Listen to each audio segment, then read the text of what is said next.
তোমরা যেটা জানো সবাই যে কাল ছিল মহাশিবরাত্রি, সেই কারণে আমি আর আমার একজন দিদি মিলে রুমের মধ্যেই আমরা প্রহর জাগছিলাম। তো প্রথম প্রহরে তো সন্ধেবেলা 7টার দিকে আমরা বাবাকে দুধ দিয়ে চান করাচ্ছিলাম।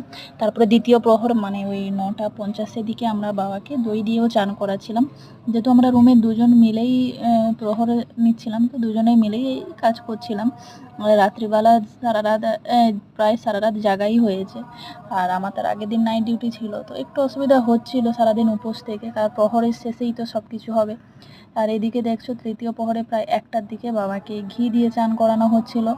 আর প্রত্যেক প্রহরের শেষেই কিন্তু চান করানোর পরে যখন পরের প্রহর শুরু হচ্ছিল তার আগে বাবাকে আবার সুন্দর করে চান করিয়ে এনে তারপরে গঙ্গা জলে চান করিয়ে এনে আবার প্রহর নিচ্ছিলাম আমরা।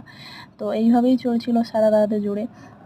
শেষ প্রহর মানে ওই প্রায় 4:50-এর দিকে আমরা চতুর্থ প্রহরে বাবাকে মধু দিয়ে চান করাচ্ছিলাম। তো চান টান করিয়ে তারপরে আমরা দুজন মিলে খাওয়া দাওয়া করেছি, কারণ ব্যাপারটাই এই রকম যে আগে বাবাকে চান করিয়ে প্রহর শেষে তারপরেই আমরা একটু ফল দিয়ে খাওয়া দাওয়া করেছিলাম। তো এই ছিল শিবরাত্রিতে আমাদের কাজ।